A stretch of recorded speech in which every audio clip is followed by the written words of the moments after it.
Welcome to the National Women's Political Caucus South Bay Salon Series campaign training, how to prepare for your last critical 30 days of the election with social media building, energy, imagery, and branding. I want to bring you some greetings from our national office. And with that, I'd like to introduce our president, Donna Lent, who will bring greetings from the national office. Donna? Yes, hello everybody. Good morning, good afternoon, depending on where you are, I guess. I'm on the East Coast, oh, it is afternoon for me. I'm really happy to have you join us today. I think that you will really get some good information for you, and whether it be your race or whether or not you're running a race. And we'll just take it from there. Hope you enjoy the program. Thank you so much, Donna. And I'd like to introduce Lulu Flores, who is the president of the National Foundation, and she will be bringing greetings from the National Foundation. Lulu? Hi, good morning. It's good afternoon here too, but good morning for those of you on the Pacific Coast. I am so happy to be here, and I'm so happy to attend yet another one of Dr. Carmen Shea's salon series, and with the help of the funding of the National Women's Political Caucus Foundation. And so we're really thrilled that our foundation is able to provide funds to NWPC chapters across the country that are able to put on wonderful training events for women and anybody who wants to join us, really, and speaking events and on issues that are important in the day and how they impact the women especially. So Dr. Shea, thank you so much for the invitation, and thank you for doing such an excellent job in putting together these series. Thank you very much, Lulu. And with that, I would like to give thanks to our NWPC supporters and sponsors, and of course, the National Women's Political Caucus National Foundation, and also the National Women's Political Caucus South Bay Salon Series committee members, Jackie Hawthorne, the Honorable Jan Perry, the Honorable Betty Liu, Cindy Carpenter, Torrance Mayor Patrick Fury, and Congressman Ted Lieu. Let me explain to you a little bit about the program format. The panel will make their individual presentations, and then the audience can ask questions on the chat. And then at the conclusion of the presentations, the chat, I will read the questions from the chat, so to the panelists. So with that, we can get started. And first, I'd like to say why the last 30 days of your campaign. And again, I'm Dr. Carmen Estrada Shea. I'm the president of the National Women's Political Caucus of the South Bay. I've been a member of NWPC for over 25 years. And it is a real pleasure to know these women. The National Women's Political Caucus South Bay Salon Series campaign training, how to manage your campaign and the last critical 30 days before the election with social media building, energy, imagery, branding. Okay, today we provide the women's community the opportunity to be trained by an incredible group of professional women whose commitment for change is unmeasurable. We hope to engage candidates or those that aspire to be candidates at all levels of their leadership development. Our trainers believe that everyone can go further than whatever they thought possible. Our trainers are not just professional trainers, but grassroots women who have gone on the campaign trail and won. We have the privilege of having our national president, Donna Lent, who was a professional trainer for New York State representatives and now is an elected official as the town clerk of Brookhaven, New York. We have the former national president, Lulu Flores, who is an attorney for Hendler Flores Law and just won the Texas primary after running twice for the Texas State House of Representatives. And a social media strategist, Melissa Vincent, principal of Roughrider Strategies, who is a professional social media campaign trainer, AFL-CIO union organizer, and gubernatorial campaign strategist. She's nationally known for building movements and one of the 40 women under 40 leaders in the state of Washington. These women are NWPC's own and have built NWPC. They are grassroots women whose passion for politics and dedication to getting women elected have contributed to the growth of NWPC as the first and premier organization that trains, recruits, and endorses women in the United States. Each of these women is unique and will share their experience, tenacity, and wisdom in organizing their campaigns. They will teach you about building relationships, which is the key to their winning campaigns. It's an honor to be in the company of these leaders as we celebrate the power of grassroots. And with that, I will begin with our first trainer, who is Lulu Flores. Lulu Flores is a longtime champion of equality and social justice and is recognized for both her work as a lawyer and a leader for social change.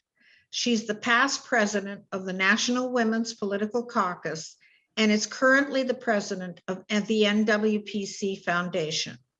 She has been a resident of the District 51 in Austin, Texas for over 40 years. Lulu will bring her passion for social justice to the state legislature to promote women's reproductive freedom, stand up for the needs and dignity of her constituents, and promote investments in healthcare, education that help ensure every Texan has a chance to pursue their full potential. Growing up along the border as the youngest of 9 children, Lulu's commitment to civil rights was instilled by her father, an attorney and one of the founding members of LULAC. But she also learned the importance of behind-the-scenes work of strong women like her mother.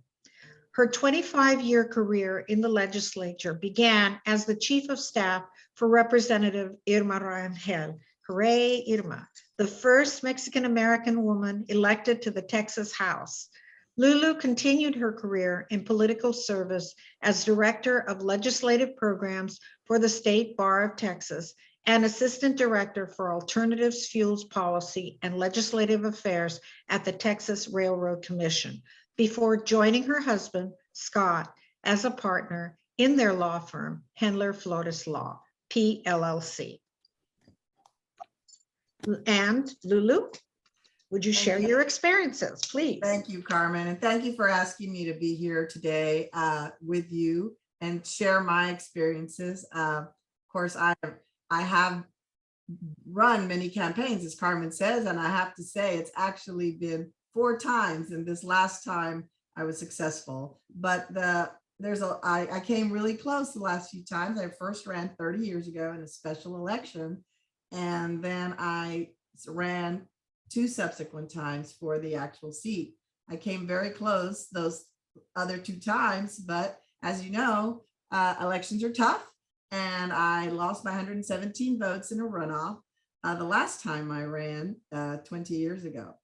Since then, the incumbent stayed in office, and having an incumbent in office, as many of you know, is tough to unseat. So I really just stayed really active in the community. I actually became president of the National Women's Political Caucus during that hiatus, and I was also the president of a board here, an arts board, Mexicarte Museum, and also served as their chair, and I've currently served on the City of Austin Arts Commission as an appointed official for the last 12 years.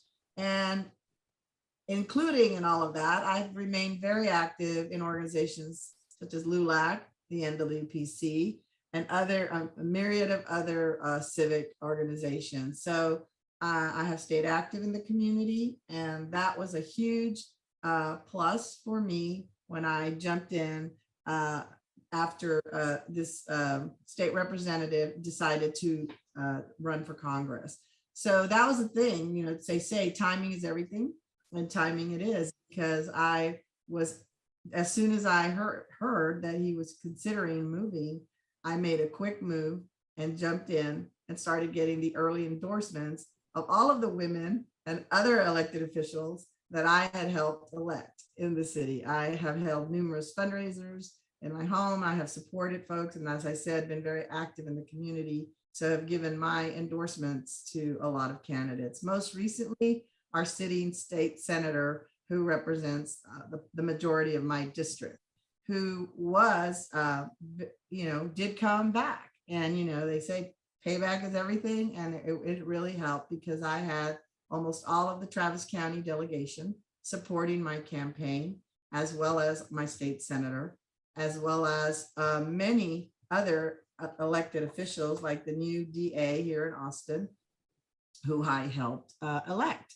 So, you know, early on, and I know this is about the last 30 days, but before you jump in and actually sign on the papers, you need to make sure that you have all of those, as many endorsements as you can get. And I am very proud to have been endorsed by a multitude of unions, the teachers, AFL-CIO, you know, the local teacher education Austin, but as well as the Texas Federation of Teachers.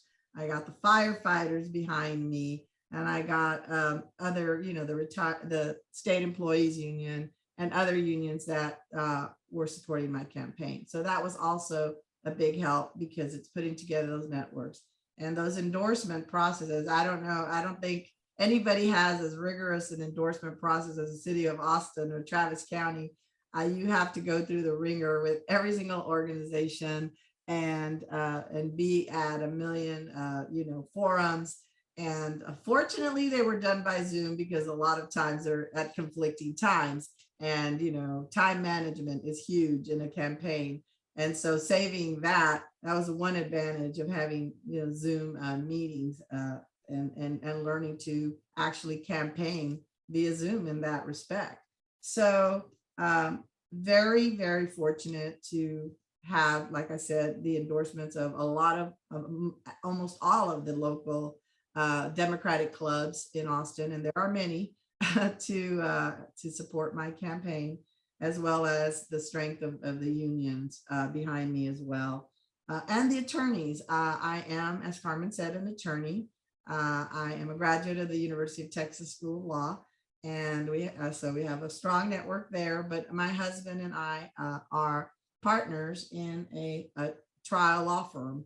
We're plaintiffs attorneys, and we have big you know, connections with a lot of trial lawyers across the country, because we do take on cases all around the country.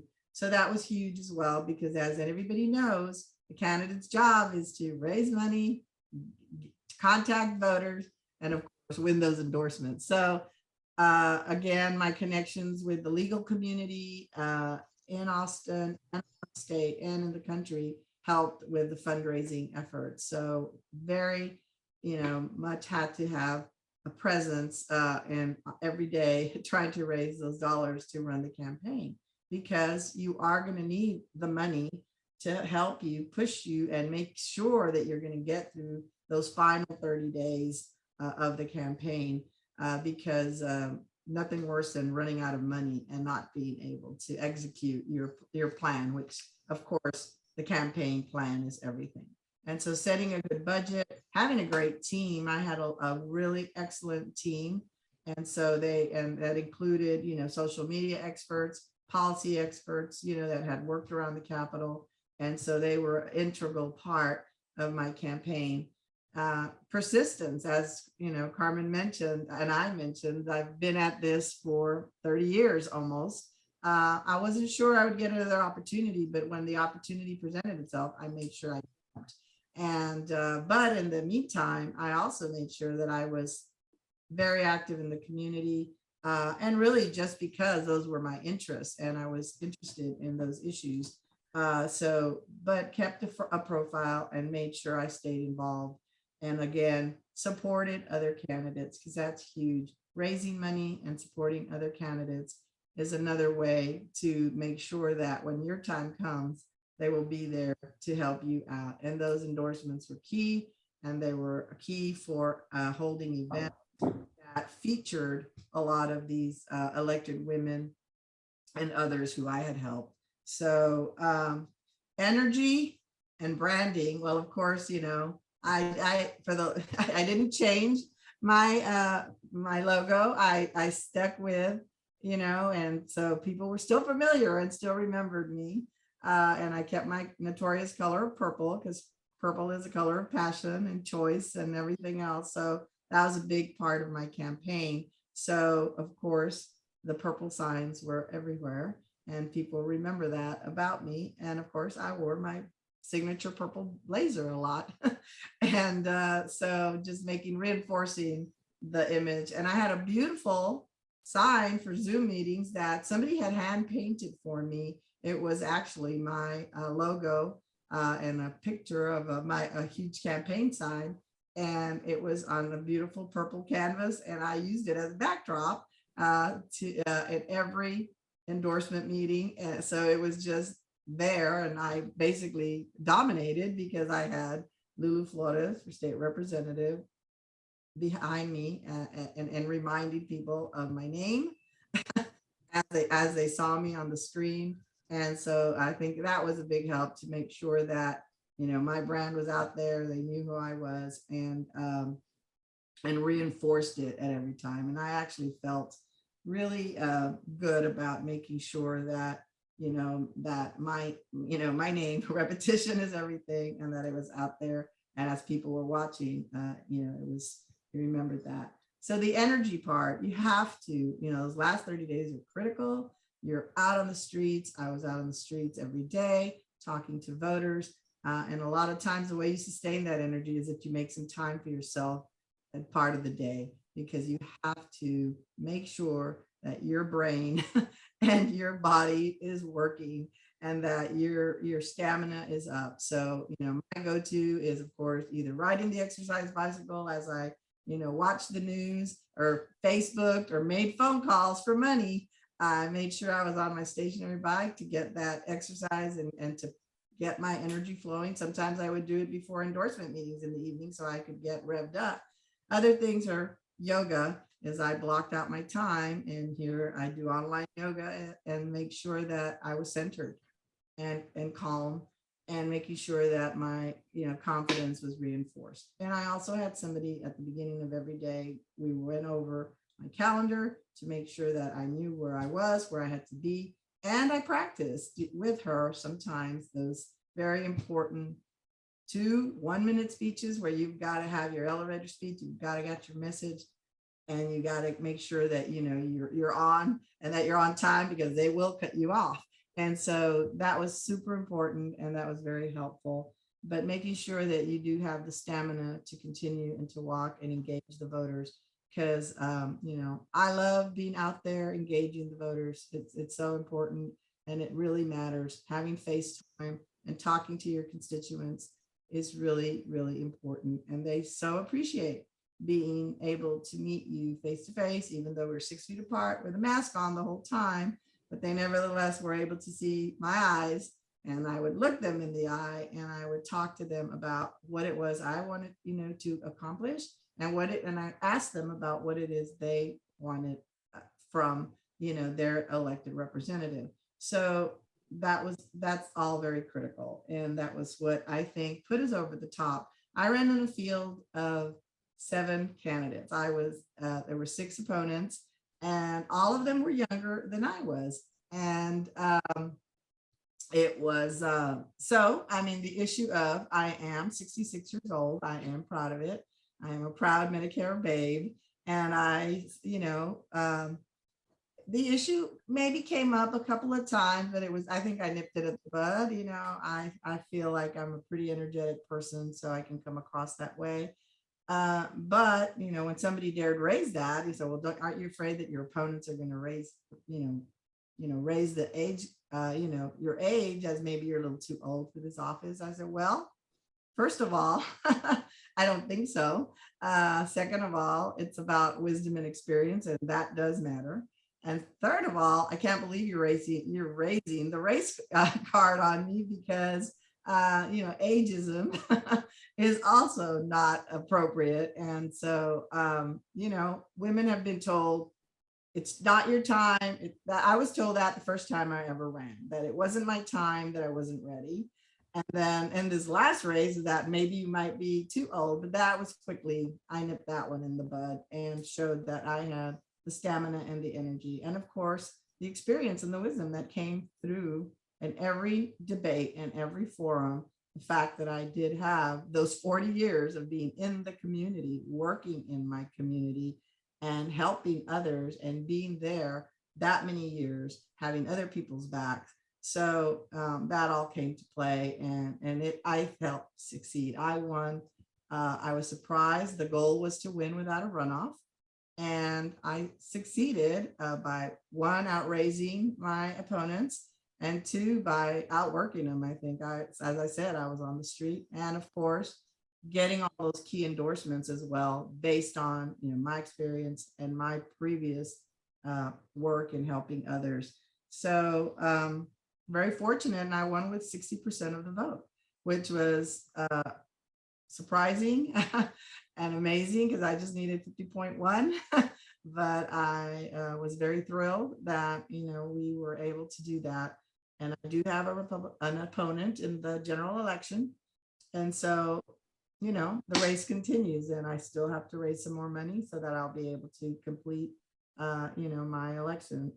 But very, I feel comfortable and confident. It is a safe blue seat, as they say, but that was the other thing. I never took anything for granted. Everybody says, oh, you got this, you got this. No, been there, done that, have heard that. And no, you never know that you got it. And so you just have to work. And that was the other thing that was good about my yoga and staying centered. It's like one day at a time. You focus on that day. You accomplish your goals for that day. You finish your turfs on your little minivan, getting out the vote program. And you just take it a day at a time, and don't take anything for granted. Just keep on working, because as anybody knows, in campaigns, anything could go wrong. So take it a day at a time, and make sure that, you're just prepared for every single day as you go along. So with that, I'm just gonna, I hope, give back some time, because I don't know how long I've been speaking, but I want to thank you again for the opportunity, and anybody who's out there that is in this middle of the race, congratulations for running. Make sure you take care of yourself, and make sure that you get out there and meet those voters every single day you have left on your campaign. And I believe that your efforts will pay off. So take care, and good luck to everyone. Thank you very much, Lulu. And please put your questions in the chat so that we can get to your questions, audience, with regards to, as we conclude our presentations. Our next speaker is Donna Lent. She is the national president of the National Women's Political Caucus. She's been a member of NWPC for nearly 30 years. She was elected to an unprecedented fourth term as president at the NWPC biannual convention in 2021. As a chief of staff to a member of the New York State Assembly in 2000 to 2009, she played a crucial role in the passage of important legislation protecting and expanding women's rights, including an anti-stalking bill. Donna is currently the elected town clerk of Brookhaven, New York, and was elected to a third four-year term in 2021. In 1992, Ms. Lent was one of the principals spearheading the nearly three-year effort to create the New York State Choice Party, a counter to the New York State Right to Life Party that existed at the time. The New York State Right to Life Party was a minor political party that was active only in the state of New York and was founded to oppose the legislation at the time. And so with voting booth education, so voters would know whether a candidate supported a woman's right to choose. There would be no more guessing about the candidate's position on such an important issue to women. If a candidate appeared on the choice party line, a voter could be sure where the candidate supported women's reproductive freedom. New York is one of the few states that allow cross endorsements of major party candidates. The Right to Life Party lost their ballot access after failing to obtain 50,000 votes for governor in 2002.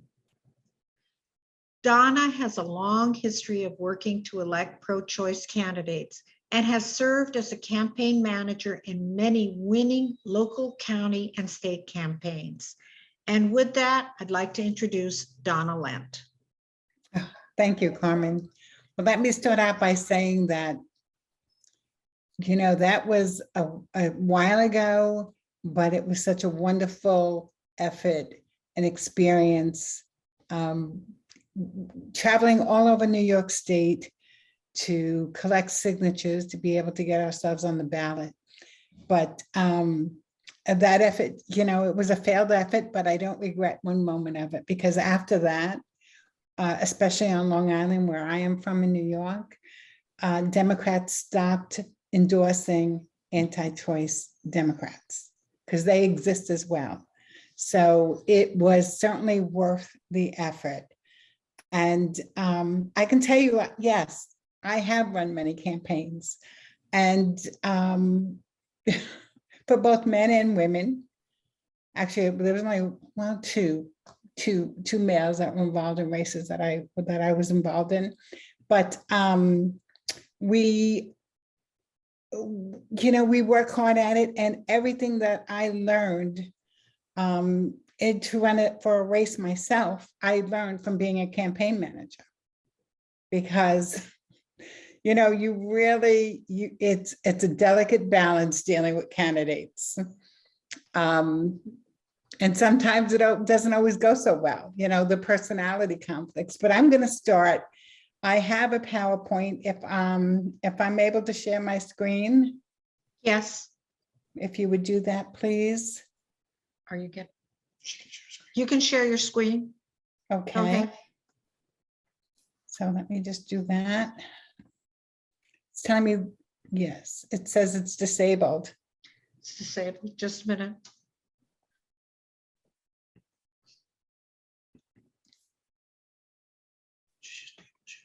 You should be able to share a screen. It's still telling me that it's disabled. It says it's disabled.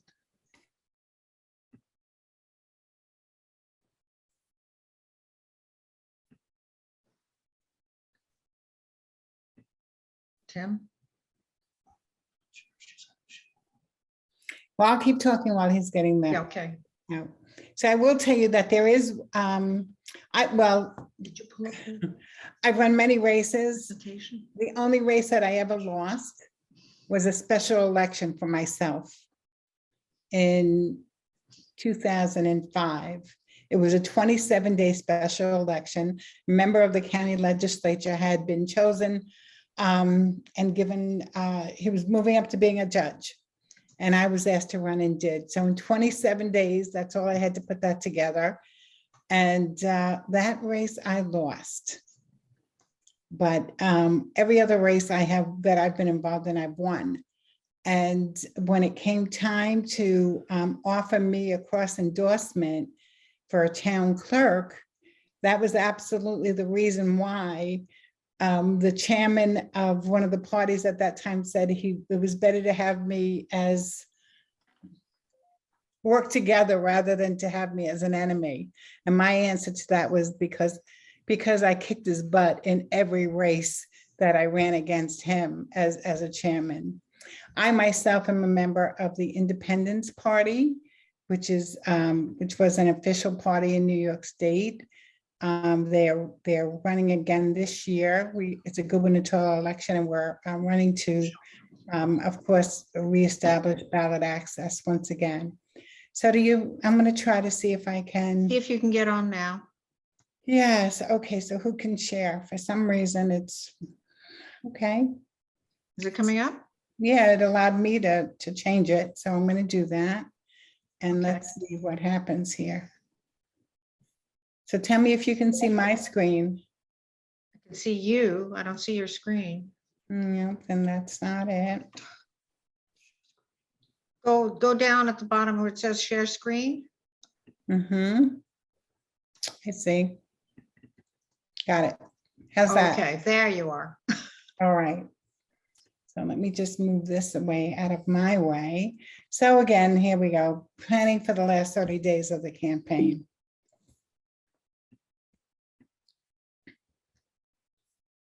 I just want to get rid of this. Okay, so, and I'm really going to try to keep this focus on running the last 30 days as a campaign manager. Once in a while, you'll see as a candidate, it will float in, but most of the time from the viewpoint of a campaign manager. So the first thing you have to do, and the reason why I say that is because there's a lot of jobs that should be tasked to the campaign manager that the candidate should have nothing to do with. And sometimes that's really hard for a candidate to accept, because they will try to perhaps micromanage, and without having the experience. That's why you have a campaign manager, and you leave that work to her or him. So the first thing you need to do is to check the timeline of what's coming up during those last 30 days. And you count from election day to the present day.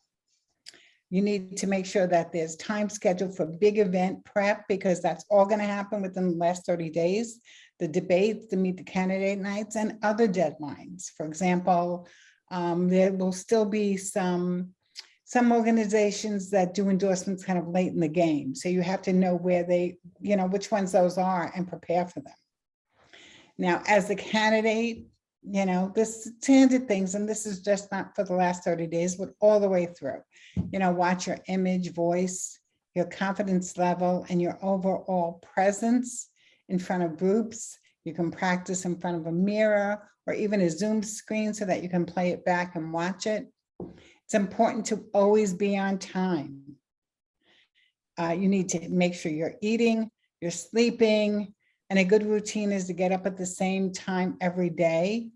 And in those last 30 days, you need to make sure that you have scheduled your hair and nail appointments, because it's going to get crazy and you need to buckle up. You should always have your staff or volunteers drive you to events. Come on now, let's move to the next screen. There we go. All along from day one of the campaign, you should have been working and building a strong structure. So, the last 30 days is not the time to put a crisis management plan together. You need to get early on the policies down pat for the campaign office, job description, budgeting, who makes purchasing decisions. Now, that is something that you'll have to probably wrestle away from the candidate, although the candidate should be also in consideration, because let's face it, the candidate's the one that's raising the money for the campaign, but cannot be involved in every little decision. Make sure that everyone on the campaign staff knows the overall message, and that includes the volunteers. They need to know what the overall message is and what's not the message.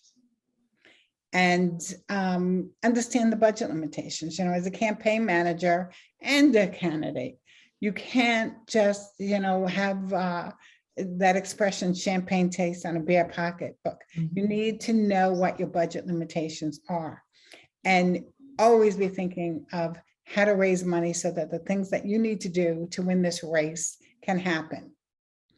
You cannot rely on a county organization or a state organization, the chairperson. You cannot expect that they are going to fund your campaign. because you will be sorely disappointed in the end, because that doesn't usually happen. And then you follow your own time management structure. Candidate fundraising time is mandatory. And, I remember I had a candidate one year, and she actually cried when she had to make phone calls for money. After the 5th or 6th phone call, it gets easier. So you just have to push them to do it, even if you have to sit there with them to do it and with the call list. But it is absolutely necessary.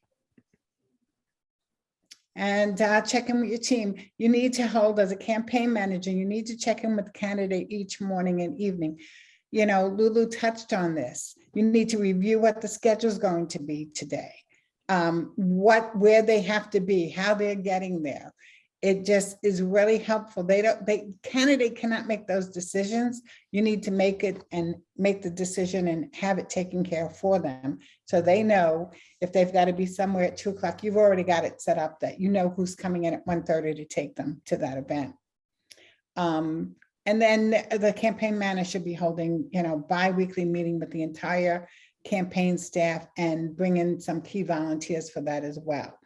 This way, a clear chain of command is established if you keep the schedule going right from the start of the campaign to the end. One thing that you need to put together is a key list with people's name and cell phone numbers. Emails is good to have because you'll need that later, but this is for election night so that the candidate is able to, make calls, what you're expecting in usually, who's going to be contacting, the major newspapers in the area, but you need to have that list close by. I know for us, there's always a radio station at wherever the big shindig is being held. There's always a radio station that broadcasts live from the event, and every candidate that's been on the ballot and won is going to have to speak on the radio. So you have to be prepared for that. Remember, stick to your message. Even at this point, stick to your message that you use throughout your campaign when you're talking to the press on election night. Don't be afraid to add new players if you have to. If you need to bring somebody in to handle social media, or you need some additional help with the field for GOTV, you've just got to bring them in and make sure that people have the authority to do their job. You can't have it where, this happens especially with volunteers. Somebody's, feelings get a little bruised. It's not a time to have difficulties with people, because you need everybody in the right headspace to do everything they can to help that candidate get elected. Oh, so check your supplies and services. All right, so here's what's important about that. You need to check with who's ever doing your printing for overruns. When you have your literature that's being mailed out or handed out at the door, there's always overruns. You generally have to pick them up along with the, you're not going to have the original pieces, because usually who's ever doing the mail takes it to the post office, it gets mailed out there's a whole mechanism for that. But you can pick up the overruns so that when you go to a meet the candidates night and they have a table out for literature, you can put that out. You definitely don't want to run out of literature or, the mail pieces that you've used when you still have 3 weeks left in the campaign. Even though they've hit the door, you have events that you're going to, and you should always have something with you. If you're going to be using the lodge, they're not really a lawn sign, but the lodge billboards, they're usually 4x4, or sometimes it can even be 4x8 pieces of plywood. They do a sign on it. Nowadays, though, they've been doing more and more in, they use the corrugated plastic. They usually cost about $50 a sign. If you order more, where I run, it's a very large geographic area because it's an entire town. And the town of Brookhaven has nearly 500,000 residents. So it is a lot of miles that you need to cover. But one thing that is required on those large signs in most municipalities is a permit. So don't forget, at that 30-day mark, you need to have that permit in place. So they have to be applied for. So make sure you don't forget to do that, because if you do, the municipality is going to come by and take your signs off the road. And you're going to have spent that money and the time getting them up and open for naught. So be sure to do that. Definitely in the town of Brookhaven, town of Islip, I know you need sign permits.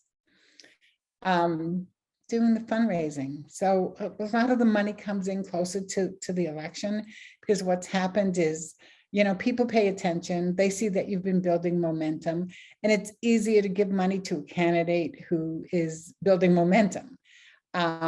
Especially also with the endorsements that you receive. Very often they come along with a check.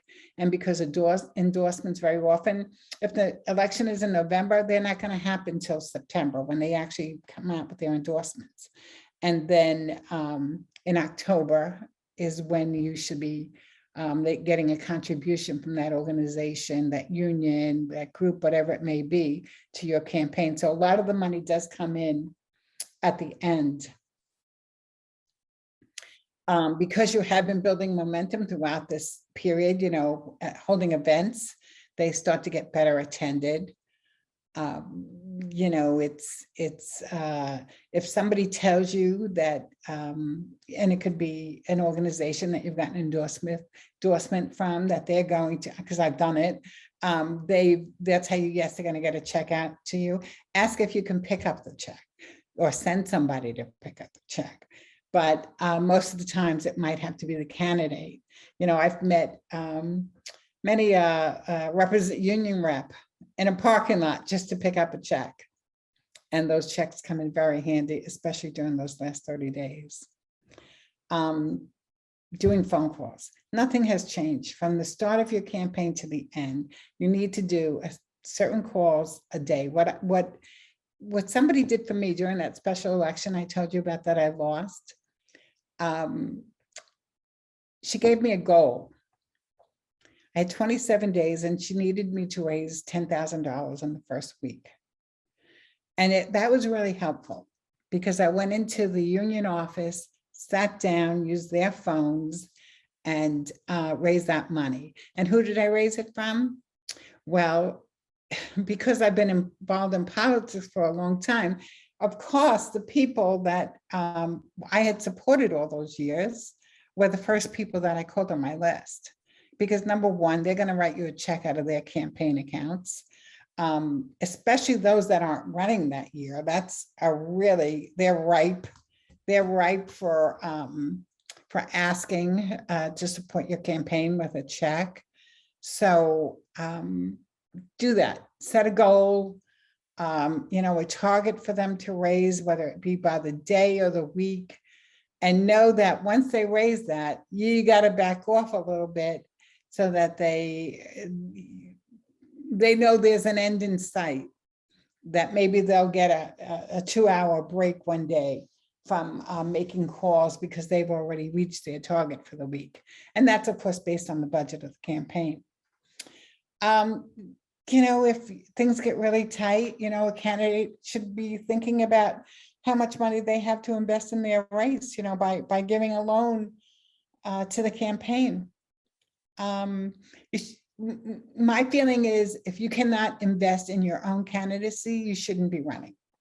You have to expect that you will have to put some of your own money into the race. And then again, you can check with people that had given before, and maybe they would be willing to give again as it gets close. Usually what happens, though, you have to give them a good reason, what it is that you need and what you will do with the money. Maybe it's to get on radio. Maybe it's to get a last minute mailing out because you got the local newspaper's endorsement, something like that. So that can happen, and it should be part of the plan. So candidates, and I hope I'm not speaking too fast, but I have run out of time on this program, doing this presentation before, and I don't want to run out of time on this. So let me just say and Lulu also touched on this, candidates' state of mind and blood pressure. Sleeping is not a measure of sanity or effectiveness, all right? You need to really check in when you meet with your candidate every morning, try to get a sense of where they are emotionally, what their state of mind is. Are they still feeling positive? In addition to the candidate, you've got to check in with the family too and see what's happening, because if, and especially as women, if we begin to get a lot of blowback at home, it just adds additional stress. If the kids are coming to you because they need to be driven to swimming lessons or picked up from football practice, or maybe your partner's dry cleaning wasn't picked up. They can't be coming to you with those things. And sometimes it takes having a conversation with them to prepare them. I do that actually with every time I have a candidate and there's a spouse or a partner involved. I try to give them a sense of what I need from them. And what I need from them is to anticipate the needs of the candidate and try to take care of as many of those needs as they can, so it doesn't fall back on the candidate. It's a short period of time. That's what I tell them. This is going to be for 12 weeks, really. Most campaigns, they kick off, unless you're involved in a primary, which then you're going to start in July. Most campaigns will really pick up in earnest right after Labor Day. So it's not a lot of time that they have to do their own laundry, or they have to run kids somewhere, or pick up your dry cleaning for a change. It's what has to happen. So I was asked one time, and this is this next section, pet peeves, what are the 3 most common? I was asked that question. So I answered it for myself. I had to sit there and think about it. And when I was running as a candidate, not serving as a campaign manager, as a little aside, I will tell you, very often I would think, when I was running myself, I wish I had a Donna, because as a campaign manager, I made sure I took care of everything for my candidates. And I would have liked to have had the same. I had great people working with me, and it could be because I had done it so long for myself that I had really high expectations, but my pet peeves was not having good directions. First of all, I can drive myself anywhere. I've had candidates that didn't know if they were making a left or a right when they just turned into the street to begin with. They wouldn't know how to get out of it. I don't have that problem. But what would happen is I wouldn't have good directions for how to enter the building. So if you're going to meet the candidate night in a school building, entering through the right door is really important, because if you go in the wrong door and it takes you 10 minutes to get to the auditorium where that event is being held, if you've missed your time spot, guess what? You've lost that time, because they're moving on to the next person. So having good directions for entering into a building is really important. Lulu, remember that. Not knowing who the contact person is when you get there. Who are you talking to? Who are you to let know that you are there? It isn't always obvious. It isn't always the person that's up on the dais or on the stage. So you need to know that. And then you need to know what the format is. These are questions that have to be asked for the candidate. Is it a question and answer session? What questions will be asked? Sometimes you can get those questions ahead of time. Will you be giving a speech? Is it going to be debate style? what time you will be speaking and for how long. You need to know whether you're getting 5 minutes or 15 minutes. You know, if you're getting 5 minutes and then they're going to allow questions afterwards, you know, from the audience, that's great. But you just need to know which way it's going before it happens. Seeds of crisis. You know, you should anticipate that there's not going to be enough money to do everything that you want to do. You should anticipate having friends and volunteers just dropping into the office or calling you on your cell phone, family members, all day, every day. It's going to happen. But every time your candidate is sitting in the campaign headquarters and people are coming in and taking up her time, even with a very quick hello, how is the family, blah, blah, blah, it keeps them from knocking on a door and shaking hands with a voter, because that's what they should be doing. So you need to keep them out of the office. To keep people out of the office, we would have chairs where the phones were. Nowadays, everybody's using cell phones, right? But no extra chairs. If you are taking up a chair, you better be making a phone call and calling voters. So you can't have a chair that the candidate's going to sit down in, because then it's going to take longer to get her out of the office and knocking on doors. You can expect always, you know, candidates will make mistakes. They're going to say something, and it could be simply, oh my gosh, this just popped into my head. I'm going to tell you this story. On a televised debate, the opponent of my candidate, the question was, at that time, we were having a big lobster die-off in the Long Island Sound. And the moderator asked a question about about lobsters, you know, what to do, you know, something about I can't remember exactly how it was phrased, and I wish I had a recording of this because I would use this.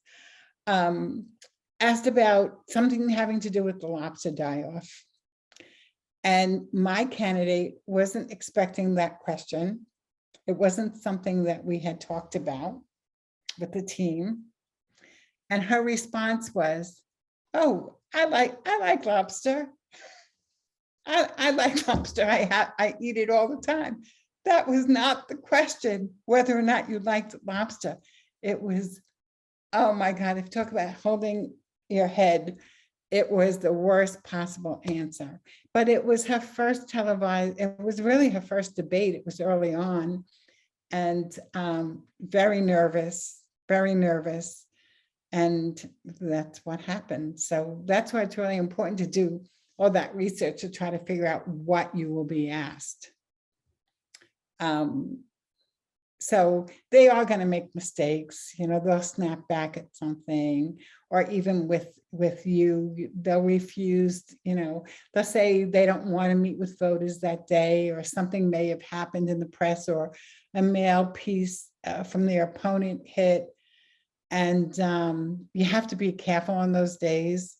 So, you know, find out who it is on the team that the candidate will take that kind of a question from. In other words, you know, the famous question is, okay, you want to talk to some voters today? And sometimes they're going to say no. And I remember doing a campaign, and I had somebody else with me that was from the Capitol that they sent down to help with the campaign. And when she asked the same question, let's talk to some voters today, something had happened, something in the press, a letter to the editor or something. And so the candidate wasn't in a good mood. I asked about going out, let's go out and walk, let's knock on some doors. Oh, she could have chopped my head off. But when this other person asked, it was like 10 minutes later, and she was like, okay, where do you want me to go? And I was bewildered. I was like, Morgan, why would she, like, she tells me no, but she tells you yes. And she said, Donna, it's only a delivery. It's how you approach the question. For me, I'm looking at it, we just need to get this done, and that letter, that was letter to the editor in the newspaper, who cares? Who's gonna, how many people are gonna read it? Let's just go on and keep getting those yeses knocking on our doors. And it was a lesson for me, I have to say. And she was a lot younger than me at the time. And I thought, wow, that's brilliant, So I try to keep that in my head very often in everyday life, even in my work life, about my delivery. I try to be mindful of that. So, when things happen like that, and there's a nasty letter to the editor, and believe me, I've had things go out on the Friday before a campaign, before election day, that really you just can't respond to. You can't overreact. You got to try to keep things calm, because there's not much that you're going to be able to do about it anyway. So make sure that the people that you trust, that's going to help make reaction plans. And you have to have a way to handle these things, and an accepted process that everybody is aware of. Don't let your candidate ask others for advice. Try to make sure that it stays within the tight campaign team. If there's something that the candidate kind of knew that this, might become public, you've got to try to work on that ahead of time to see how you can reduce the damage from that. Maybe it's that the candidate comes out with the information first. You always have to be honest about whatever it is, because people will know. So you have to deal with it honestly. Don't overreact. As a campaign manager, you're going to set the tone for the campaign. So if you are flipping out about something that's happened, everybody else is going to freak out about it too. So you've got to be careful about that. You just have to respond quickly and put it away. The candidate has to address it. You don't need to keep going back to it. And trust your instincts. So what happens is sometimes there are people, especially with a state campaign or a congressional campaign. I've never run a congressional campaign, by the way, but they'll refer to people that are working with the campaign at the local level. They're referred to us as locals, and they don't always, they're sitting somewhere else, in another county, or it could be hundreds of miles away in the state. It could be at the state capitol. They don't always have a good understanding of what's happening locally. So if you are the campaign manager, it's really important that you trust your instincts on something like this. I'm gonna give you an example of something that happened to me in my last campaign. I'm gonna lower my screen and I'm gonna play this. This came out, it started 2 days before Election Day, this past November. And there was really nothing I could do about it. And I have to say touche to my opponent. You have to understand that in this case, as a member of the Independence Party, I'm cross-endorsed. This was a really bizarre thing, but it was used to suppress the vote. As town clerk, it really is an administrative position. Everybody sees me though, because I'm on television a few times a month at our work sessions and our town board meetings. I get lots of compliments from the public. They like the way I run the meetings. It doesn't matter if I like what you're saying or I don't like what you're saying. Every person gets 3 minutes to speak. And when 3 minutes is up, I'm cutting you off. Like I said, if I like what you're saying or I don't like what you're saying, it's very consistent. So people don't always see me as a political person. You know, the public, my constituents don't see me that way. They just see the job that I'm doing and the job that my department does. We're a very, very busy office. So this was done in an effort to suppress the vote. And I'm going to play it for you and see what you think. Now, listen, it starts right away, so listen carefully. This is our friend Harriet. Hello, my name is Harriet, a local anti-fascist and socialist activist. I'm asking you to vote for Donna Lent for Brookhaven Town Clerk, a rare Republican who stood up to Trump and his racist supporters in Brookhaven.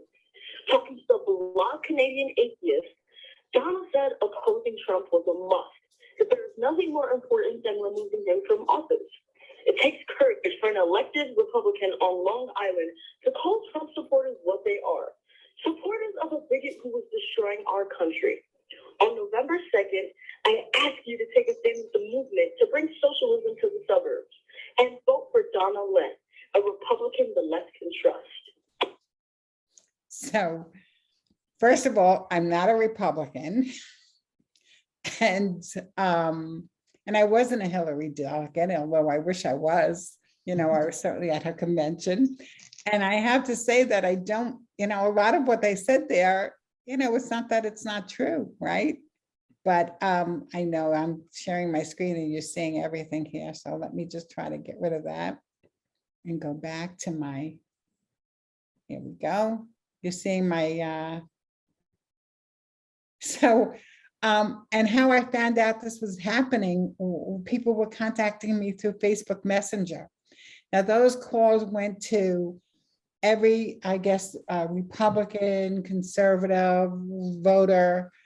First of all, saying that I was a Republican, saying that I guess that I was a socialist, I don't know what, but it was very confusing to people. And I'm sure that I lost votes before because of it. You know, I have to say touche. And, but yet on election night, I still finished with 68% of the vote. So it really didn't do them any good. And, but it was a little nerve-wracking when those calls first started coming to me. And one of my constituents actually sent me that in a message in Messenger, the copy of I guess him listening, the video of him listening to the recording on the phone. So very often the candidate's reaction is likely to be more critical than the problem. You know, first of all, the problem in this case was that you couldn't do anything about it. You know, those they were robocalls, they were going out, and there was just nothing I could do about it. People contacted me, I could say, no, that wasn't, you know, it's not true. It's an effort to try to suppress your vote, whatever it was, but that was all that we could do. Nobody really asked me questions about, and I'm thinking, you know, especially where I am, it's pretty much a pro-Trump area, right? Nobody really asked me that question though, how I didn't have to respond and say how I felt about Trump or his administration. So that worked out well. I just was able to say I had no idea who Harriet was, and I didn't ask anybody to make those calls. I have no idea. It's just it was just a campaign ploy. So something like that happens. You, as a candidate, you should never lie, hedge. I avoided in that case because it was pretty easy to do when it was only 2 days. But if you're getting hit with something, it's usually going to come from the press that's been leaked to them. So you have to be honest with whatever the situation is. You know, don't try to hide your candidate so that they don't have to respond to the press. They just have to really answer honestly, and you know, if they have to take the lumps on something, they have to do that. They should just be the picture of grace under fire. Just handle it, you know, in the most forthright way that you can. And hopefully you knew ahead of time that this was coming out and you've had a plan on how to manage it once the information came out. I had a candidate once who had been arrested for a DWI, and if that wasn't bad enough, when the police asked her what her religion was, she said she was an atheist, and they had actually gotten a copy of that police report with all that information. So, but we knew that it might be coming, and she was prepared. And she was prepared, owned up to it, talked about the classes that she took, that she made sure that, you know, she did a foolish thing, went out to dinner, had a couple glasses of wine and drove, and that she had never done it since. So that's how you have to handle it. You have to remember, do not make the press your enemy. You never want to tick people off who buy ink by the barrel. So you may not like the person, but you've got to keep it professional, and don't ignore them if they're calling you. It's just something that you have to deal with. So keeping the team and the candidate both cool. Campaign is a metaphor for the candidate. If the campaign is fractured and you know, all crazy and in 10 different directions, people are going to assume the candidate is that way too. So remember that it's the appearance of it, how people work together, how efficient the campaign is, how you deal with the public, whether there are people that support you or not. You have to deal with them in a professional way, and you know, that best behavior. You have to remember that. Always be graceful. One thing you should know how to do is how to fire volunteers. Sometimes, you know, you have people that will infiltrate. They're not really there as volunteers. They're there to get information about your campaign to bring back to their candidate, your opponent. So, and then also, you know, sometimes they just, you know, maybe they're not good talking with voters. They're not good on the phone or at the door. So you have to know when you have to cut somebody from a campaign. You also have to know when you're going to cut the budget, you know, what things, you may have a list of things you want to do, but there's no money for it. So you have to make sure that you're prepared. That's why you never stop asking for money. And you make sure that even your you know, what they refer to as your kitchen cabinet people, because that they know how to ask for money for you, because very often they have their own contacts and can also pull money in for a candidate that they believe in, and that's how it should be directed. You know, it's this is a candidate I really believe in. So now, important, what to do if you win. So first of all, you have to be a gracious winner. This means even to your opponent or their supporters. Because remember, now that you are not just a candidate, but you will be the elected once you take your oath of office, you have an elevated stature in the community. I have to tell you that all my races, and they've always been against another, you know, different I've never had somebody run against me twice.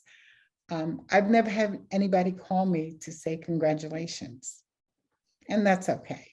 But, you know, you never know. And I've always been prepared each time, if I had lost, to make that phone call to my opponent and congratulate them. And, you know, you have to remember to thank everyone involved, you know, all of your volunteers, all of the people that really went above and beyond on this campaign, people that helped you run the campaign office, maybe even the business owner that offered his office for you to do some phone banking. Just remember to thank everyone. I always write notes after I have a fundraising event.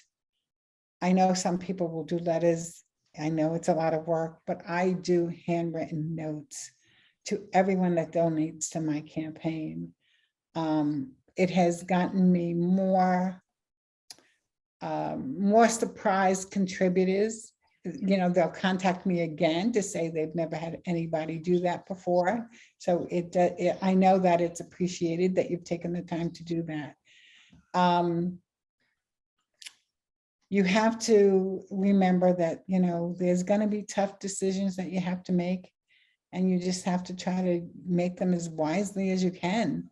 An important piece of it is as soon as you become, I remember being surprised by Bill Clinton when he ran and won, and he won the presidency. And then all of a sudden there was quiet, because that was a long time ago, but there was such quiet from him and their team afterwards. And I thought, oh, what did they do, fall off the face of the earth? Now we're not hearing from anybody, right? So you have to take that time, but you have to remember you have an elevated status now, and act accordingly. Now, if you lose, now that's a different story. So first of all, you should really have a speech written for that night. One if you win, one if you lose, and one if it's a draw and there's no determination that night. You should have that ready and be prepared to speak in that way. And especially, you know, with all the excitement, some people aren't good just speaking, you know, right from the hip. So it's better to have it written down so that if you need it. But remember, if you losing is learning. I think any of us, Lulu, myself, and I think Melissa would say the same thing. You learn from every campaign, and you will use that information to start planning for the next race. The next time up at bat, you'll do things a little differently. You will have learned. So don't think of it as just a loss and go home licking your wounds. It's really important, because remember, not everybody wins the first time they run. Sometimes you have to run that second or even that third time. If it's more than 3 times, I think it's time to look in another direction. But you just always have to remember that you've learned something, and make sure that if you lose, that you make that call as hard as it may be, and that you congratulate your opponent. Well, I hope that some of this has been really helpful for you, whether you're going to work as a campaign manager. Mostly, I mean, that's the perspective that I'm giving this at, but you know, as a candidate too, there's some things here, I think, for everybody. So just to reiterate, remember to thank everyone who's helped you. Win or lose, those people worked hard for you. You know, your contributors gave you money and they believed in your cause. So make sure that you thank each one of them. And then the last thing, and the most important thing to do, is to create an archive for everything. Take notes of what you've learned or what you found along this campaign trail, starting with your list of donors, your volunteers, and all their contact numbers, and every voter who pledged their support to you, because they will become very important in your next race, because you will call on them again.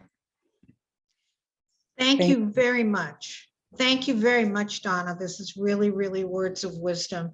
I certainly have learned a lot more myself from this, and I've been involved in many, many campaigns. So thank you very much, Donna. And with that, we are going to be presenting our next speaker, Melissa Vincent. I'm going to take off my screen. Take your screen off. Yes, let me just do that. Thank you. Just trying to figure out where I'm going to do that. I'm not seeing it. Oh, it's up on Shares- top. It's on top now. That's why. Okay. There we go. Thank you. Thank you so much, Donna. Melissa Vincent has worked in campaigns for over a decade in multiple states and in Canada. She founded Roughrider Strategies LLC in 2020 and was the manager for the Democratic candidate for governor of North Dakota. Prior to that, she worked at a local, state, and national level on countless campaigns, doing everything from fundraising to communications to field work. She has also worked in the labor movement as an organizer for the United Auto Workers Union and the National Nurses United. She lives in Western North Dakota and is passionate about engaging women for the political process. Thank you very much, Melissa. And you're going to talk to us about social media and branding and image and how that plays in and how it changes in the last 30 days of your campaign. Melissa? Great. Hello, everyone. I'm going to share my screen. I'm going to go pretty quickly through, but today we're going to talk about social media for campaigns. I wanted to start with this picture because I think this sums up really well why social media is so important, because I guarantee everybody has probably seen this picture before, and it's because it went viral on social media. So it's a tool that's super important in campaigns and something that I think we can always learn more about. So I'm going to share a couple of lessons that I've learned, and then we'll have time at the end for questions. So if you can access your chat, I would love to hear in writing your name, whether you're a candidate or if you are staffing a campaign, if you're a volunteer, anything like that, and what office you're running for. And then if you can also put a number from 1 to 5 about your comfort level with social media, 1 being super uncomfortable, 5 if you're a maven and you should probably be teaching this portion of the day. But I am tailoring this conversation a little bit more towards the 1s, the 2s, and hopefully by the end of this you can walk away with something that will help you in your social media journey. So in the next 15-20 minutes, I'm going to talk a little bit about the importance of social media on a campaign. We'll go through some of the roles on a campaign related to digital, the do's and don'ts of social media, and then some other just general digital organizing advice that I've gleaned over the years. So I thought it was helpful to kind of frame where we are now in relation to social media versus, the past few cycles. So this picture was taken in 2020 when I was managing the gubernatorial race in North Dakota. And that, as you will remember, is right when COVID was happening. So that's really when this shift towards moving towards social media as a really integral part of campaigning started. So before COVID, I think a lot of folks used social media as like an afterthought or like a fun tool to kind of talk about what you've been up to. Whereas in 2020, when the pandemic hit, it really became almost the primary tool for us to communicate with constituents, get our message out to voters, and engage with them, since we were no longer doing that face-to-face stuff. But I think as an after effect of that, we're seeing this new normal, which is kind of a hybrid. So we're seeing that social media is still something that's really expected from voters. They want to see you online. They want to hear about your message. Of course, there's still some that want to see you in person as well. Hopefully a lot of people still want to see you in person. But we now have to kind of like weave this kind of hybrid world, right? So let's talk about how we can do that. And just to mention, when I talk about social media, normally I'm referring to things like Facebook, Instagram, to some extent Twitter, not necessarily getting in the weeds on things like, TikTok or any of those newer ones. But I think most voters expect at the very minimum for you to have a Facebook presence, likely some kind of website and email service, and those are kind of the tools I'm talking about. I'm just going to pause because I want to see what you all have put in the chat. Seeing some 3s, a 1.5. Awesome. I'm not seeing any ones, so that's a great sign. Hopefully we will get you all up to, 4 or 5. So when it comes to digital roles, looking at the types of folks that you will need on your team. So some folks have a really robust budget and they have room in their budget to bring on a full-time digital person. But depending on your budget, you might not have that. So you need to figure out how you're going to use the resources that you have to weave in that digital role. So maybe that's something that the manager is going to take care of. Full transparency, I was in charge of social media when I was managing the gubernatorial race, just because of the scale and the needs of our campaign.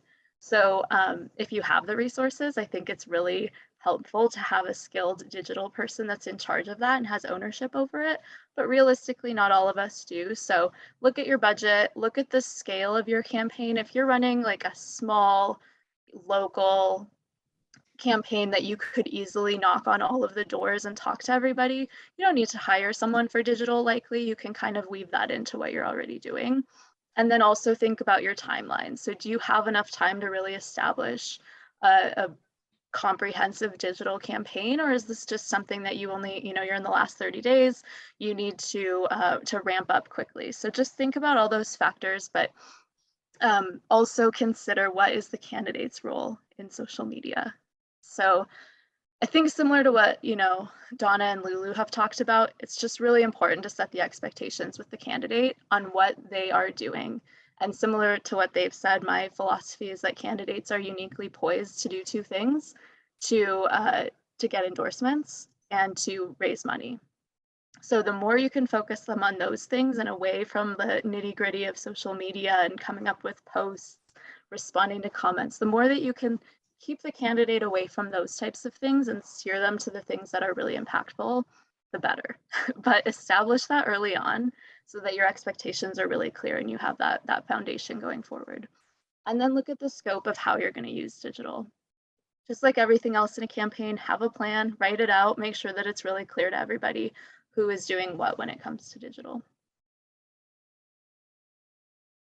So here's just my quick list of do's and don'ts. I've got more do's than don'ts, so hopefully that will be helpful. So clear roles, clear approval process for posts. Make sure that if your digital person has final say of posting anything, make sure that's clear. If they need to run it by a consultant or your candidate, just have it really clear and established right off the bat. Have a set budget, both monetarily, but also with your time. So scrolling through Facebook can be a really nice mindless activity, but it can also suck up a lot of time out of your day. So be clear with the candidate, be clear with the folks that are in charge of social media, like exactly what the expectation is with your budget, how that's going to look throughout the entire campaign, and then how much time they realistically should be investing in that social media strategy.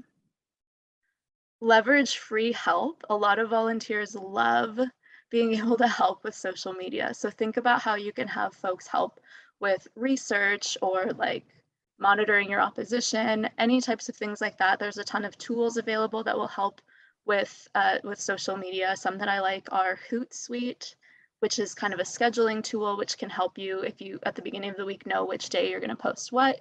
You just type it all in at one time and then it automatically posts it for you at that pre-designated time. There's features on Zoom. You can live stream now. There's so many different digital tools available. So use those free ones that are helpful to you, that don't feel cumbersome. Like we've been saying, focus your energy where it makes the biggest impact. So usually that means talking to voters and talking to funders. So don't spend too much time arguing in the comment section. Use a lot of creative imagery. People are scrolling, they're bombarded with texts and words and all of that stuff. So make sure that whatever you're posting is going to catch eyes. Invest early on in a great candidate headshot. Make sure it also is reflective of how your candidate looks now. They're not going to dye their hair mid-campaign and not look like the same person. So keep that consistent throughout the campaign. Make sure that you've got a diverse group of folks represented on your social media and that it is reflective of the community in which you live.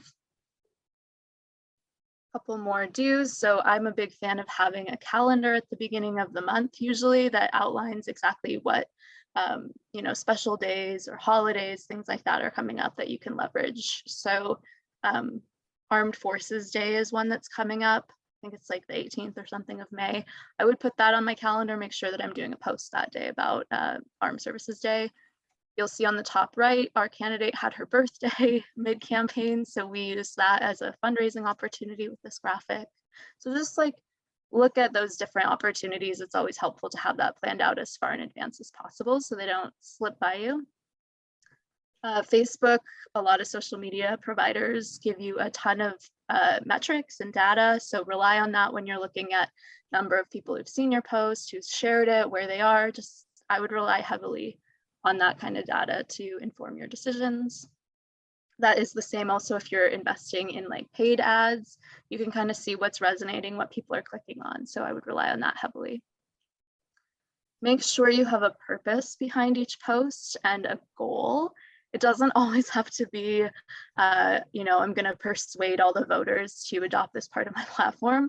It can just be fun. It can be, I want to make a post that's going to show people that I'm a real, you know, person in their community. And it could just be a photo of you and your family. Like, it doesn't have to be a super lofty goal or a super meta purpose, but I think having that and knowing why you're posting it, whether it's to inform, educate, persuade, raise money, encourage people to get involved, just have that purpose in mind and also think through what could be the downside of it before you post.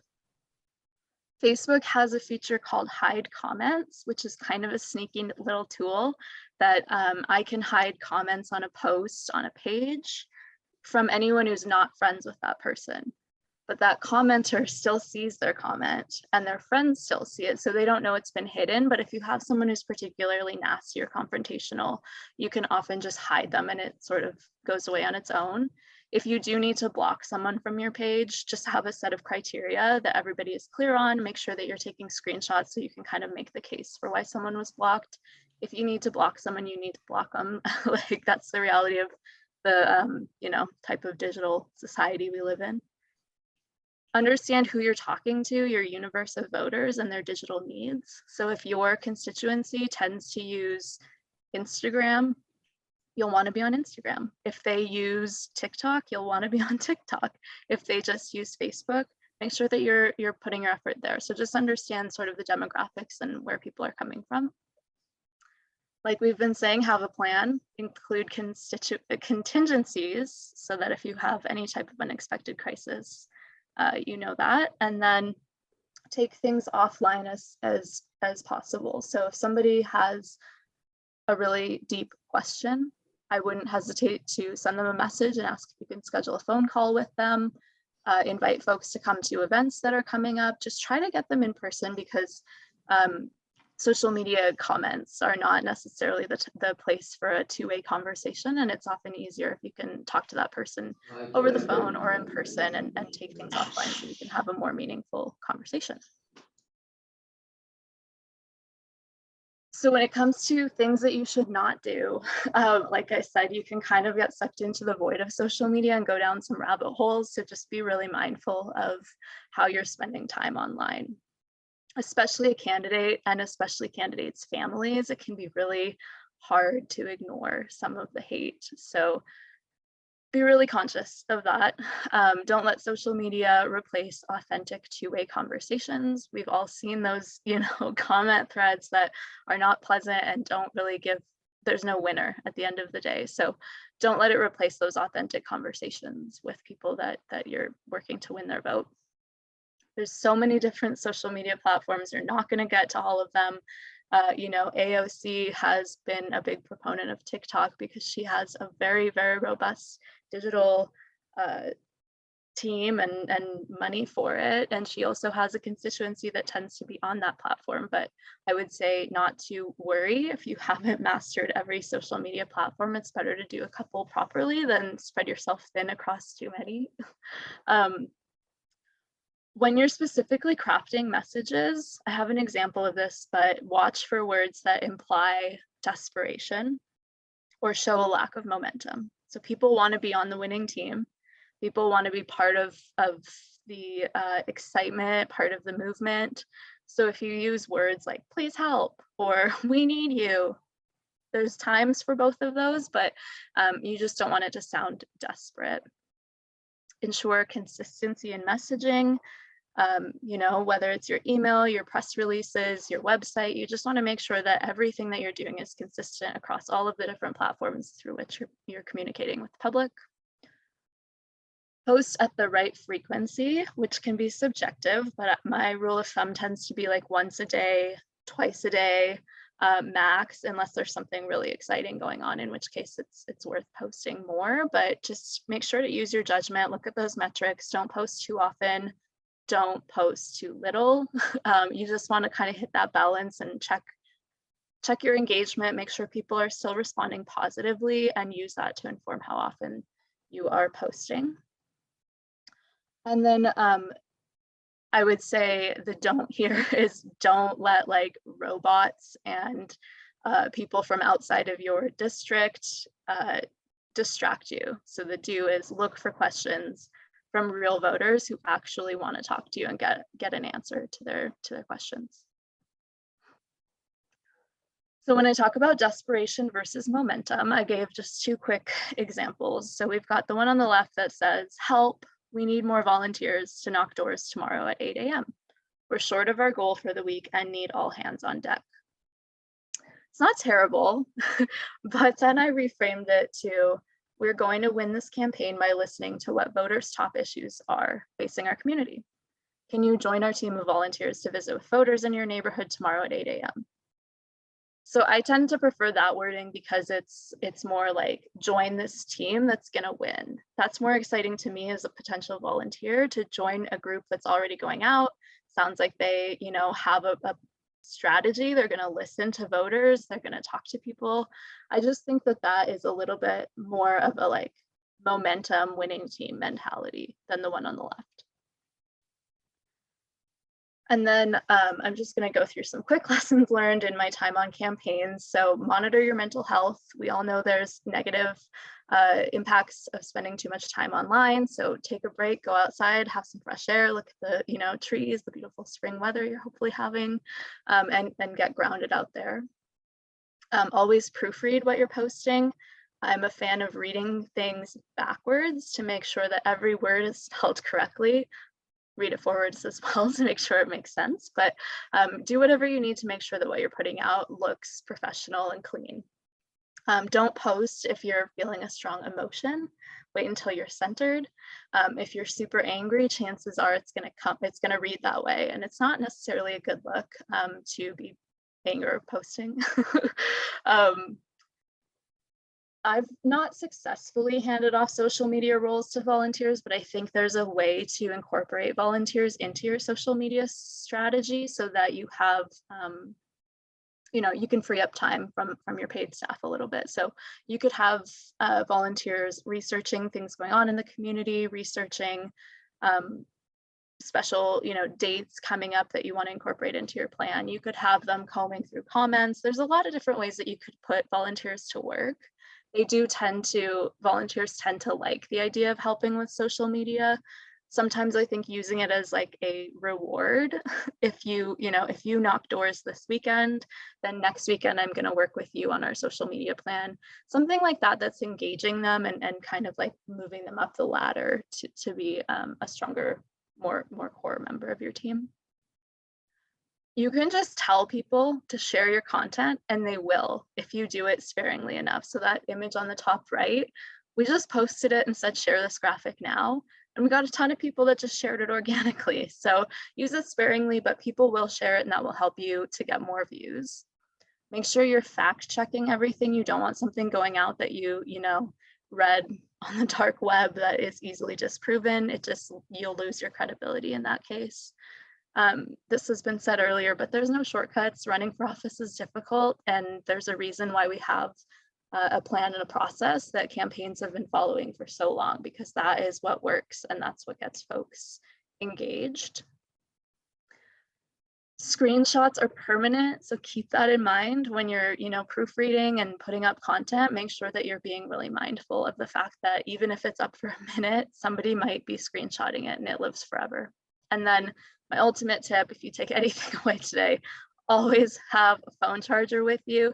It's so frustrating to be on the road and run out of juice and not have, the ability to film or take a picture. So always have a phone charger with you. Make sure your phone is charged. Take advantage of those times when you're near an outlet, and make sure that you are ready with your digital tools. I think that is all I have. Love talking about social media on campaigns. Anything campaign related, feel free to reach out to me. There's my contact info. And I think I can wrap it up there and we can take some questions.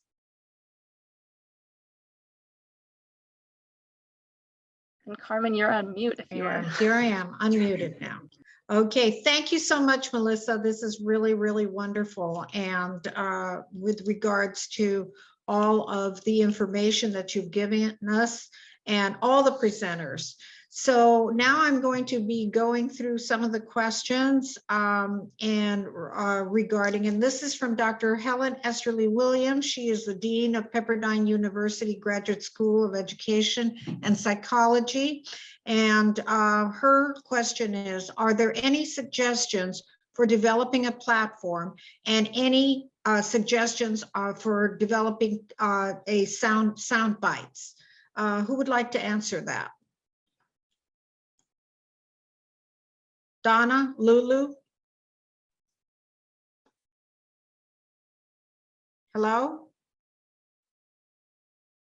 Lulu? Oh, well, I thought Donna was speaking. I was going to tell her she had her microphone on, but well, first of all, you got to know the issues in your area and what is important to the voters. So if you have if you've been around for a long time or just paying attention, you know that, it resonates. However, it's if you can afford it, and I hired a message and a consultant to help develop the message and have their ear to the ground to make sure that it's going to not only be something that's going to speak to the voters, but also be said in the right tone and make sure that they know the candidate and can present you in the best light and pick up your best, attributes and your strong points. So that would be my take. If you have the opportunity to hire someone who does that for your campaign, then I think that's really important. However, if you're doing it on your own with volunteers, just make sure that you have a good sense of what, are the issues of the day for your, what are the issues that are important to your constituency, and make sure that you pick the ones that you are, running and know your why and tailor your message that way. Okay, thank you. And this question is from Valerie Brown Taylor, and it says, and she's a candidate for a board seat. How do you contend with candidates switching parties to gain an advantage, such as a Democrat to a Republican? Lulu?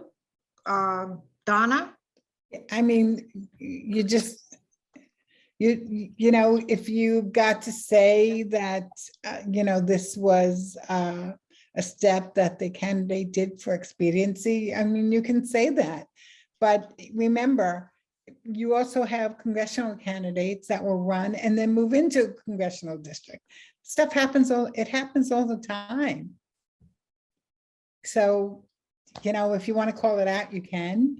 If you want to, if it's something real, derogatory or that's going to really hurt, like for example, if it's a Republican district and now they just floated into the Republican Party or vice versa, you can bring that out.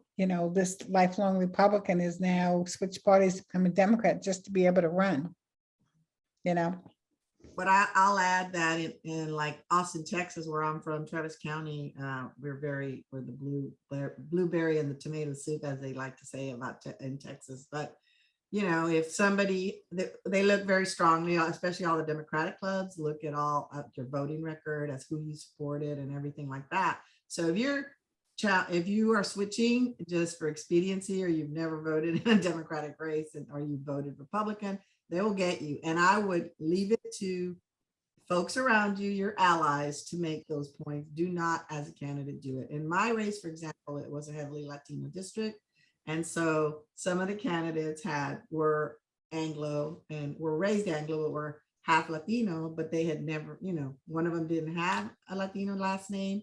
And so, but ran as a Latino candidate. The other was, she used her mother's maiden name. All of a sudden, it's hyphenated her name so she could have that advantage. I didn't make an issue of it. You just need to know where to pick your battles.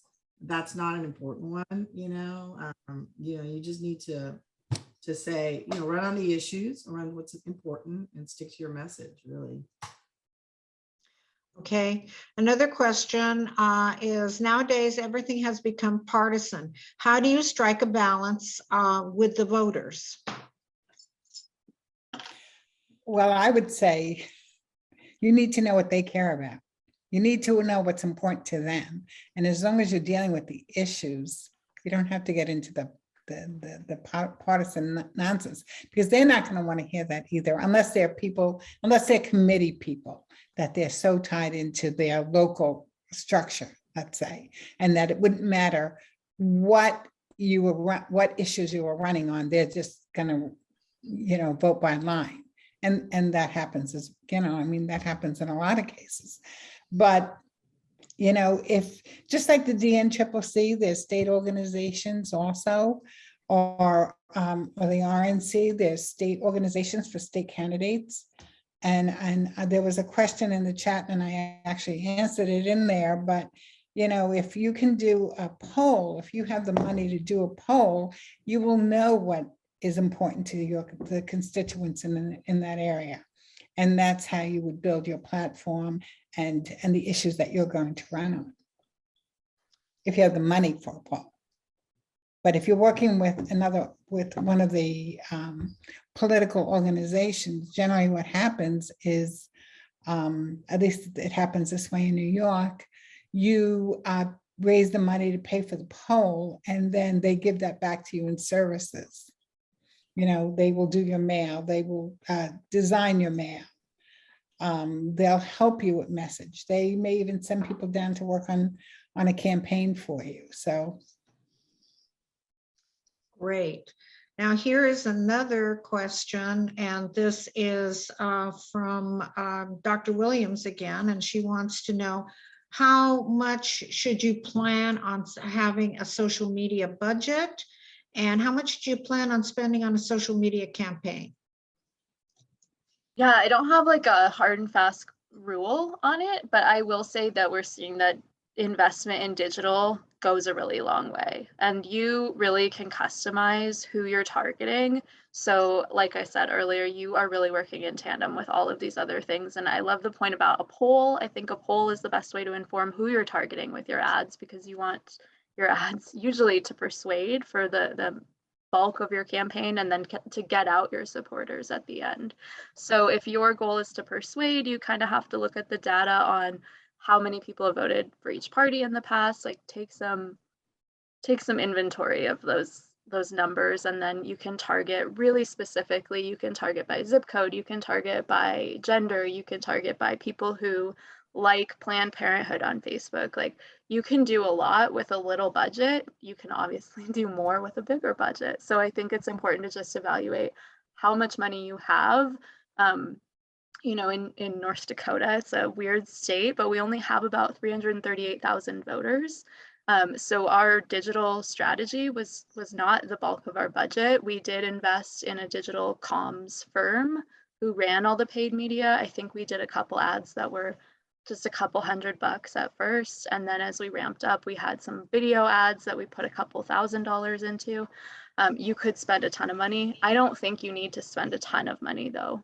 So I think I would say experiment, see what's working, put a couple $100 into a paid ad, see if you're getting movement, see if you're getting more eyeballs on your page, and then use that to inform. So sorry, I don't have like a raw number, but hopefully that's helpful. Let me just say that if you are going to be using volunteers to do your social media, usually that will be a younger person, which is because they really, they have a good grasp on it. But you have to have best practices for social media. you need to make sure that they're aware of it, because they're not just speaking for themselves, they're speaking for you as the candidate when they do, when they're posting something up on social media. So they have to really, you have to have some really hard and fast guidelines for them to follow, because you don't want somebody just running amok with putting, you know, up posts that could end up really harming your campaign. So you have to be careful with it. Okay. I might add that we use social media. We didn't do television or any of that because it overshoots the market. So it doesn't make sense in a district race like I was running. And so, of course, there was digital advertising, and we did use social media that was controlled by the campaign. What we did is, fortunately, we were getting a lot of endorsements. So, and they were happening almost daily or every other day. So we kept, you know, tweeting out and putting on Facebook. We just had a little banner for each. We created an image for each organization, or we got their logos and we promoted it, and we asked them to promote it to their members. So that helps a lot to amplify who you're getting the endorsements, because actually the number of endorsements I had weren't going to fit on my mailers. And so the fact that we just either put them on Facebook and tweeted them out regularly was just showing that, okay, another one, you know, another one is signed on, and put them on the Facebook on our website. You know, we just had a page where all our, you know, endorsements were, and so that, you know, got filled up, and that was really great. So yeah, the social media is a really good way of using your advertising budget or your, you know, media budget, because television is prohibitively high. And so, and even radio might even overshoot your market. So you need to be very targeted as to how you want to spend your money. I've done radio in each of my races. Radios, you can do that pretty inexpensively. A couple Okay. thousand. That's terrific. I just want to acknowledge some of the people that are in the audience here. We have Georgia Huerta, candidate for Los Angeles County Superior Court Judge, seat number 118. We have Lisa McCarthy, who I believe is running for state representative. Sharon Ransom, candidate for LA County Judge, seat number 60. Valerie Brown Taylor, who's running for a local health board. Barb Marco, candidate for House District in Missouri. Britta Steinbrenner, and candidate for Los Angeles County Sheriff. And this is a first. So yay, Britta, okay, for us in LA County. And thank you so much for your comment that this has been very beneficial to you. And Stephanie Clements, LA County City Controller. And Dee Perry, who is a school board member for Laguna Beach School Board.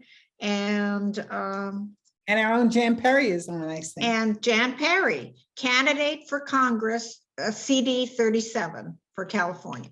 Can I add just a comment for the folks seeking judicial seats? I think your social media strategy is going to be vastly different from the folks who are running for a more partisan seat. I've worked on a number of judicial campaigns, but my sense of best practices for social media for judicial races is that you want to make it a lot more civic education and focus a lot more on the process of voting, on what your, you know, judge position would be in charge of. A lot of folks don't understand the differences between judicial levels. So I think less about persuasion and more just about those like raw facts. And that's the most helpful type of social media, I think, for judicial candidates.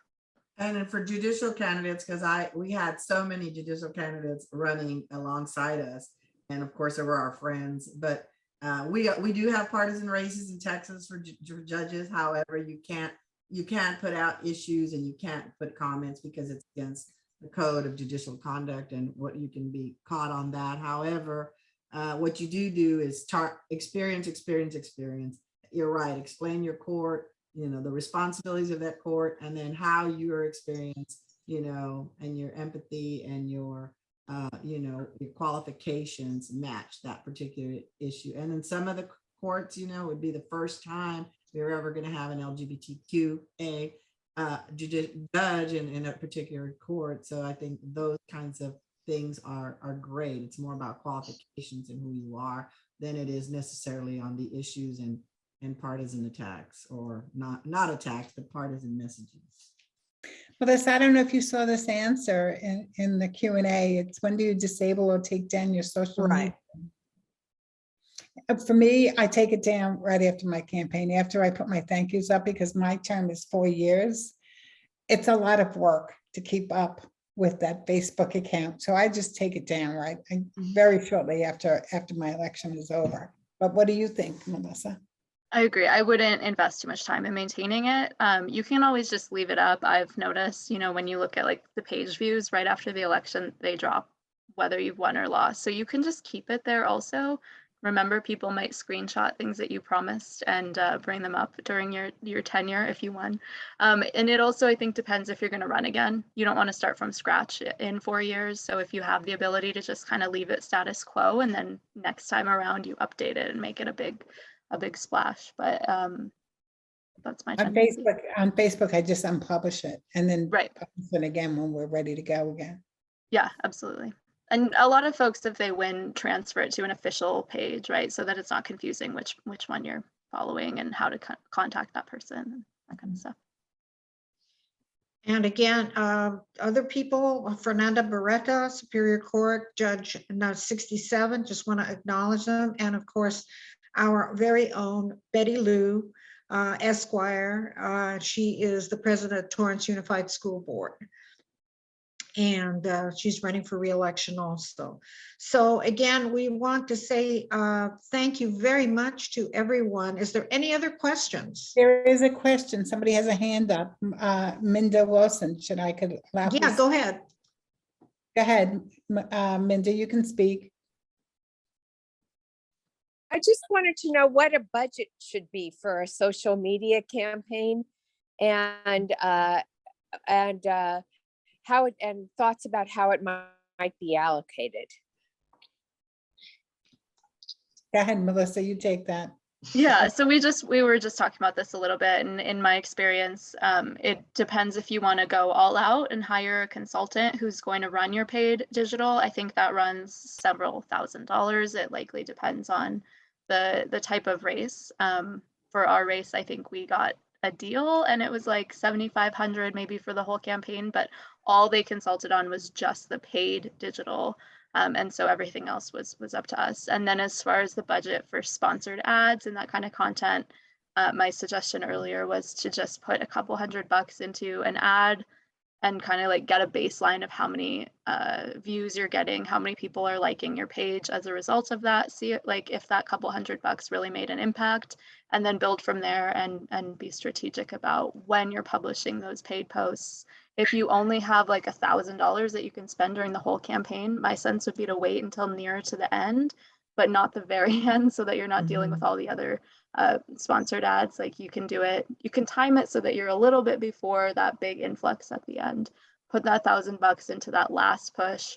But if you have $2,000 a month, I think you can make a big splash with that as well. So it really depends on the scope of your campaign and the overall budget. And if you're doing things like TV and radio to complement it, or if you're going all in on digital. So I guess to sum it up, it would be anything from a couple $100 if you're just being scrappy and doing it in-house, to up to like $15,000 a month probably. Wow. Okay, Okay. thank you. Appreciate that. I can add that out of a $200,000 budget that we did in a state house race, we probably spent about $30,000 on digital media ad, and we did it like pretty much in like mid, and then spread it out. We didn't start right away. And then of course we also had a lot of texting. We did spend some money on some texting, and not much, but we had that. But we did have paid phone and then some robocalling as well. So I don't know, that's not exactly social media, but it's still tech, and that's what we utilized to also additional dollars for that. So that was roughly, my budget for that. Okay, thank you. This is a question for Melissa.